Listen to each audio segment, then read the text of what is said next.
Yeah, I guess I was more interested in a simple question. Is it going to be MMORPG, or is it going to be just first game, I probably would be a standalone action RPG. Think Xbox, PlayStation, PC, and perhaps not the Wii initially. Yes? Yes, but the PC platform, would you consider Linux support? What's that? Linux support?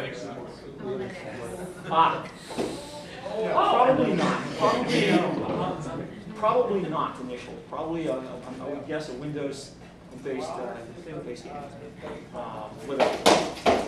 And one of the things that we're exploring now, both on the movie and games, is the impact of 3D technologies. And it's one of the areas we're very interested in pursuing as well. But right now, we're... Bad neighbors.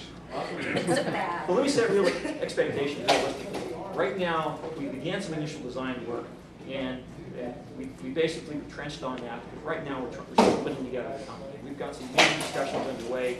Hopefully there'll be some significant announcements upcoming in the next 3 to 6 months that will put the last pieces together. So I would probably not expect first game to be available for perhaps another 2 to 3 years.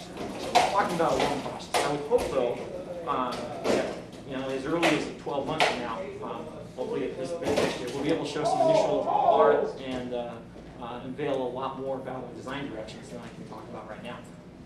Another thought about it. Go ahead, please. Oh, yeah, basically what I was saying is that with a lot of PC games, that's one thing that I find lacking in kind of hardly is lack of support. Because I've seen some great results with some open source projects using OpenGL, and really did really good on PC hardware that way. That's a great point. And as a Linux geek myself, I hear you. You know, I'm with you there. I think two thoughts on it. First of all, the reality is that if you're going to make a mainstream video game, that it's a big budget, as Larry said, could be as expensive as a mid-list Hollywood movie. We're talking millions of dollars to invest. They need to recoup that investment. That's the nature of the beast, and that's not something that anyone's going to have to change, unless it were something like a little handcrafted iPhone app or something like that. But if they're the interest right now from Red Eagle and the studio is to make a bigger budget game, and to do that, they need to make their money back in there. So that's why they're going to go Xbox, PlayStation 3, PC. If those platforms are successful, very successful, then yes, absolutely, as most places go and do, they'll probably they'll port it on over to Linux or the Mac and so on and so forth.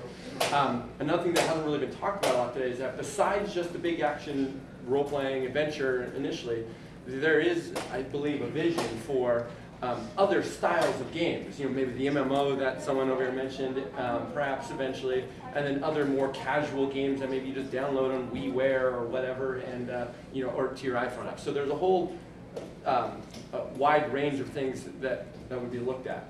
The other thing is to keep in mind, and probably the most important message that I would think to take away from right now about the video games is that Larry made a really important key point that they're not just relicensing this to someone else and saying, go have fun with this.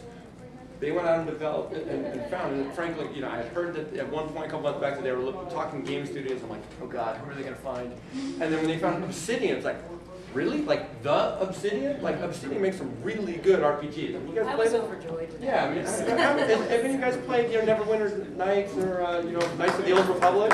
Yeah, it's good stuff. And those are great role-playing games. And so the idea is that those guys have proven that they know how to do this stuff. Let them tell us how to make a really good role-playing game where Red Eagle is involved. In being involved is to making sure that they don't go too far off the path of what is the heart and soul of the Wheel of Time, and that it is consistent with the books and with the movie franchise and everything else. And that's their role, is to sit back and on the flip side, to make sure that the movie isn't too far off from the books and then from the video games, and that we have a cohesive. You want to keep it canon. Yeah. Well, keep it canon, but keep it feeling like the Wheel of Time across all products, so that we don't have on one hand people making purple plush Trolloc dolls, which were really made. Yeah. And then, I'm not kidding. I love Narg. I won't do Narg. I have a picture of them up on Dragon.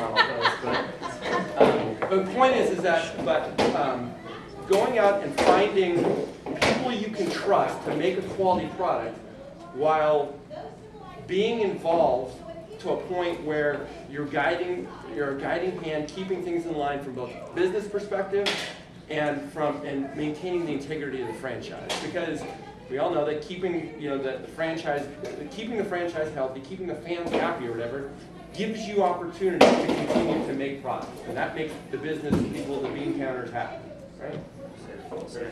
There's a question back there. So I don't understand if this is Eye of the World game, or is it a more general Rantland game, or like you can create a character from scratch, or is it All those creative decisions haven't quite been found yet, but I do know that Red Eagle has the rights to the Wheel of Time, and so I'm certain that I don't want to speak for you, Larry, but I think the vision extends beyond just simply Eye of the World. That also extends true for the movie, but I think we all would like to see perhaps the movie focused on the beginning of the story, which would be the other one. We'll get to that in a second. Yeah, we've looked at a lot of different formats, without giving away anything. We've talked about things as varied as the acid ice testing through the triangle, something along the lines of what my Nate went through. We've looked at formats that figure focusing just on the bad guys, the Forsaken, and their battle to become the one and only chosen one, at least. And so there's a lot of different ideas that we've had. Safe to say we've not focused and locked in on any one yet, but the Wheel of Time presents unbelievably immense creative canvas upon which we can pick and choose some wonderful formats for games. You said last year, I know obviously, like you said several times, that you had nothing hard down, but you said one of the main concepts you were throwing around for the MMO was Age of Legends MMO. That was one of the concepts that you wanted to see, some sort of like age progression MMO. I was just wondering if you have any other further concepts on that. No, that's still kind of my favorite idea, is to rather than have an MMO that's locked in a single layer, have one that can allow progression, because there's so many wonderful time slices that one can take and one can immerse themselves in. Arthur Hawkwing's Day, or the War of the Shadow, or you just pick it. And so the idea would be to try to see if we couldn't come up with a method of allowing some sort of age progression through a player's ability to migrate at different time frames within the game. So again, the whole MMO business itself is changing. Games are becoming more free to play with subscription models. They're becoming just as important to have social elements and competitive elements, and probably more so because of the gestation cycle for an MMO, which is traditionally, it can be between 4, which is generally a pretty shoddy game, to 7 and 8 years in development. You find yourself as like a hunter, seeing a flock of ducks. I'm having to shoot here when I can see them way back on the horizon. And so, because of that time cycle developed, I need to make sure that we make very thoughtful, careful, considerate choices in a design point for the game. I can maybe for a moment give a quick update on the motion picture. That has been quite the project. We've taken a couple of different tasks and originally we had taken the tactic of bringing the director on board and trying to put together 2 basic ways to make a movie in Hollywood. One is to try to assemble a package and sell it to a studio. Bundle of rights, bring a director on, a writer.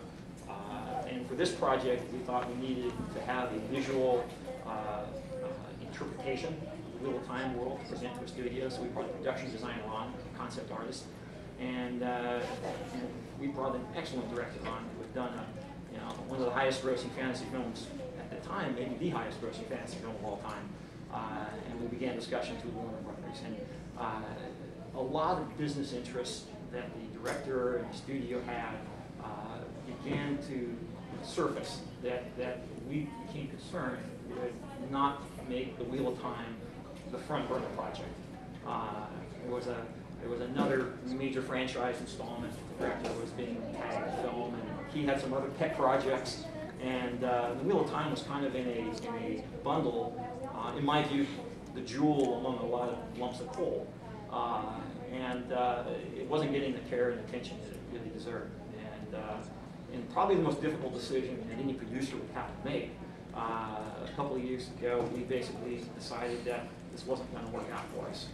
And we did all those relationships.